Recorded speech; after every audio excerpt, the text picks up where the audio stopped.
Hi, guys. I'm Miss Elander, and today we're going to talk about levels of meaning, how to do analysis with the short story, The Story of an Hour. So, before we get started today, if you haven't already, go ahead and pull up A Story of an Hour and read that before we're getting started. Today, we're going to use that story to explain examples of how to do literary analysis and how to find levels and layers of meaning within a text by looking at different parts of a story itself. So, on this assignment today, there's going to be questions, and then your goal is to fill in the examples that we're going to talk about from Story of an Hour so you know what that looks like when we're actually going through and doing the story ourselves. So, let's go ahead and get started. All right. So, The Story of an Hour by Kate Chopin. So, the first thing we want to look at when we're starting to read a story is to think, who is the author and what does the title signify? So, a good title always has significance, whether it's symbolic or ironic or a little bit elusive or ambiguous. It has a meaning. So, we want to break down what that means. For this title, the story is called The Story of an Hour, which for us is pretty specific. It talks about the time frame for which this story takes place, an hour between when Mrs. Mallard or Louise believed that her husband died into the moment that he comes back. So once we know what the title is about, we need to think about what about the author's biography is significant. So Kate Chopin is a 20th century feminist. This story was actually published in 1894 in Vogue magazine. And she's known for being part of the feminist movement, first wave feminism, to give women equal rights, such as the right to vote. She wanted to create stories with complex views of feminism, with women who had agency and thoughts of their own, not just as pawns of their husband. So, as we're starting to think about that story, it's important to think about who she is as an author and know how that biography might play into the story itself. So, then we can think about the point of view. Or thinking about the point of view of the story, we want to think about whose perspective is it coming from? Is it first person? Is it second person? Third person omniscient, where you can see and hear what people are thinking and how they're acting? Or third person limited, as if we're getting this through a third person's perspective? Do we get the thoughts and feelings of all the characters or just one, maybe several characters? How do you know that? And thinking about how does that point of view actually affect our understanding of the story? With Story of an Hour, our point of view is third person omniscient. We see what her sister says and thinks. We see what Richard says and thinks, and we see into the mind of Louise. She's actually the one we spend the most time with, but we see her from an outside perspective. We see all these characters, and because we're able to know what she thinks and what the audience or her sister, Richards, and her husband think, we can see the misunderstanding of the story, the misunderstanding of her character and the agency itself. So, because this is from Louise's point of view, what we notice is that she has a complicated understanding of the loss of her husband. She sees this as something that's freeing, but also something that she's sad about. He's not abusive. She loves him. She even says that at the end. I know I will cry when I see his cold, dead hands. But also, we see that she felt trapped in her role as a housewife and how we don't even have her name. We have all these people taking care of her. The next thing we can look at is setting. When does the story take place? In pretty specific terms. And then how would it change if the location was different in the story? So, the time period. From this story, we can kind of tell that this is set in the late 19th century, earliest 20th century, based off some of the social expectations, but also the things they're doing. So we have in the first paragraph that they're traveling via railroad and that they're sending telegrams. All those are things that we didn't have later in the 20th century and the 21st century. And it makes sense around the time this was written in 1895. We also have the depictions of women as subservient, right? Someone who's weak and must be taken care of by her husband, which is very much the stereotype of the time. While we don't have a specific day, we have things that it was springtime. That's interesting because we think of spring as a time of rebirth and renewal. So when she talks about the houses were a quiver with new spring life. We have this weather transferring to. It was raining and now the sky is coming out and it's blue. We have the weather shifting from um, not very comfortable to beautiful and warm and receptive. It's sometime in the afternoon. We don't really have a specific time in here, but that's pretty much we have for the time. For the place, we have it in the household, in the interior of a household. And we see tops of trees, so it's not urban, like super urban in a city, but maybe in like a suburban kind of town. And the change of location we have just basically changes within the house. You can see Louise when she goes from downstairs to upstairs, and that change that happens to her when she is upstairs in the setting. And then we have the change when she comes back downstairs. So the changing rooms is actually changing of her attitude and her mindset throughout the story. What's really cool is when you start to break down these different concepts is they all kind of build together. When I'm thinking about the time period along with the feminist movement of the time and the conventions of that time and women's place in society, all these connect with the setting. And this idea of renewal of springtime also connects to the idea of moving past your place with your husband. So if you notice, we've got layers of meaning because we're adding depth and more depth as we continue to think about these specific things. The next one we can think about is conflict. So some questions you can ask yourself about conflict, or what is the central conflict? What is the main part that is in opposition in the story? If you don't know there, think about just what conflicts are there? What are the internal conflicts? So clearly we have Louise having these internal conflicts about how to feel. She says monstrous joy. How does she deal with the death of her husband and also this feeling of freedom attacking each other? She doesn't want to let herself feel free, but she is. And also the external conflict of her sister trying to come in, the actual death of her husband, and they all come together. When we're thinking about those in connection with each other, it seems like the central conflict is the one where she's internalizing and fighting within herself. How does she feel and how does she handle these feelings of her husband being gone? And those are caused by the external conflicts of her husband dying and her sister being there to try to protect her. In the end, the conflict resolves with her death. So it's interesting. She doesn't actually get to make a choice in this. She does resolve the fact that she's going to be happy and that she has free life. And then when that's taken away from, she dies. She dies of the pain of not having that freedom anymore. And when we're thinking about when is the conflict initiated, we have to think about it initiates with that initial external conflict, but it takes on a whole new wing when she changes rooms and she has to think and contemplate what this means for the rest of her life. All right. Next, we got to think about the characters themselves. Who is the antagonist and who is the protagonist? Well, there's not really a clear antagonist or someone against the character in this story.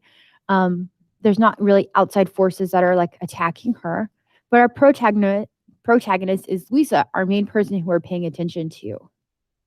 For Louisa, we don't have an age. We do know she's a woman and she's classified as weak. I think that's important to think about how she represents women at the time. The relationship with other characters, she's treated as she can't handle things, that she is going to make herself ill. They don't trust her to have agency or the ability to make decisions in her own life.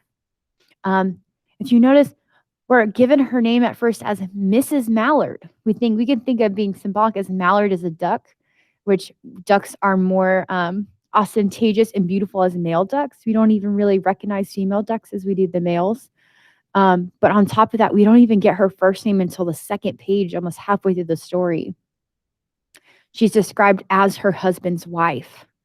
As for her physical description, we don't have lots of descriptions about her, but we do know that she has a heart condition, that she's not very strong, and that they're worried about her. We have these images of her body heaving and not understanding how to feel, her arms open, but we don't actually see like what color her hair is or how tall she is. When we think about how characters change, we can see Louisa has a big change throughout the story. She is this vulnerable, weak person who goes upstairs and has this rebirth, this renewal of her life can have so much more to it without being trapped in a relationship, without being her husband's wife. Even though she loves him and he was always good to her, she can't wait to have this life without him, and to not be trapped. And her body language shows that. We have images of her opening her arms, her chest heaving, her literally saying under her breath, free, free, free.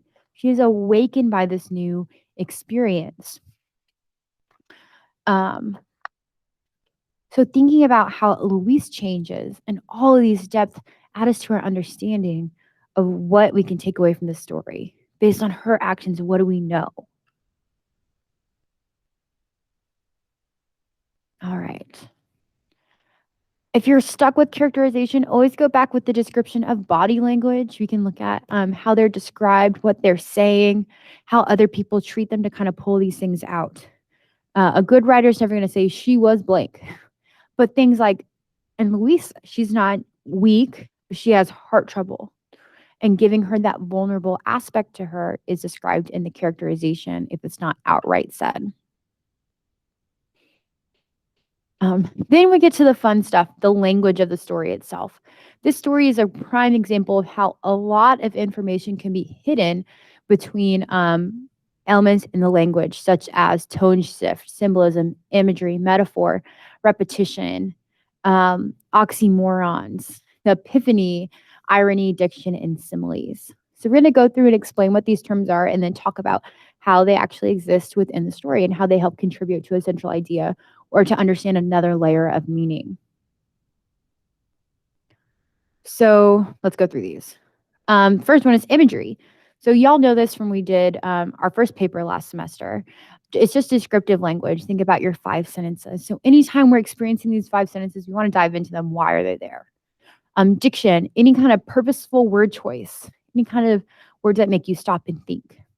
A metaphor is when you compare two unlike things without using things like or as. An allusion is when you reference something that is real. It could be a historical event, a literary figure, or like a famous time or place. Repetition is when we're using repeated sounds, words, or ideas. A tone shift is when the writing actually has a change in tone and usually is made to make you think differently or affect your view of the characters or change the emotions you feel when you're reading. And the main one that I like to start with in this one is imagery. So let's take this piece from the story, for example. This piece of imagery has so much depth and is a symbol for, and has symbols for what is going on with Louise at this time. Being start, there stood facing the open window, a comfortable, roomy armchair. She sank into it, pressed down by physical exhaustion that haunted her body and seemed to reach into her soul. So we have this moment where she's exhausted. We have her body language. We have the feel of the room. She's staring out into the window. And through the open square, the tops of trees that were all aquiver with new spring life. Think about spring. Spring is rebirth. Spring is renewal. And rain also symbolizes baptism, a rebirth. So when she says the delicious breath of rain was in the air, the street below, the peddler was crying his wares, the notes of distant songs that came, or which some were singing, reached her faintly, and countless sparrows were twittering in the eaves. In this moment, we have all this beautiful imagery of things being exciting, being renewed. And while she's in her armchair slumped, we have this image of this metaphor of her life opening up. We have this idea that everything above her and before her is rebirth and renewing, that the bad is washed away. There are patches of blue sky showing here and there through the clouds that met and piled on one another facing her window. It's beautiful. Literally, the light is starting to shine through. She has a glimmer of hope. And she sat head thrown back in the cushioned chair, quite motionless, except when a sob came up in her throat and shook her, as a child who has cried itself to sleep continues to sob in its dream. She's having these moments where she's starting to unravel these feelings and come out that we will see in the next section of the story. Just paragraphs later, the imagery shows metaphors that helps to develop this idea that She is having a renewal, a rebirth in this grave moment. The rain will clear and a new life is ahead of her. We can also things like looking at passive and active verbs usually have a lot of meaning. When we're thinking about when a character is using active words, they usually have agency and purpose, and they're doing what they are really made for. And then passive verbs are things being done to them. If we look about how Louisa is being talked to, it's being done to her, and versus when she's doing things herself and active and passive verbs. We could also look into this as a symbol, those concrete images. The open window can be both imagery, but also a symbol for itself of her life opening up. We also can have this oxymoron, and here where opposite words next to each other have this kind of meaning. We think of things like civil war, like a war isn't civil, but we have civil war has its own thing. Or if it was icy hot, icy and hot are opposites. But looking at this together, we think of things like monstrous joy. Why would she say monstrous joy? What does that mean? Why is that moment in her life monstrous? Why is she happy in this moment, or she should be grieving? Also, that epiphany in this story, the moment she feels free, free, free, that repetition as well. Her life is becoming open. She's realizing what this means in the death of her husband. And at the very end of the story, we have dramatic irony. We have the moment they say she sees her husband, and we know as the reader that she's so happy he was gone because she was going to have a free life renewed to herself. But what they all think is that she was so excited to see her husband that the joy killed her. It's ironic because they see her for something she's not. How does that add meaning to the story too? When we get done to this, we can compile all of those layers of meaning together to come out with an understanding of the story. It's not by just doing one of those things we have an understanding of the central idea, but it's through playing with those layers, talking and communicating with each other, and diving into that imagery, the language, to combine all of them to understand. By the time you've done all of that, you can think about what the central idea is. One idea you could write is the central idea of Story of an Hour suggests that society represses women's sense of identity. Then spiritual and perhaps physical death may be ultimate outcome. This is great. So I want you to think about Story of an Hour, think about all these things in there, and think about, do you agree with this central idea? Do you agree with this imagery? Or do you have a different one? And be prepared to do this with your own story later. Good luck, y'all. See you later.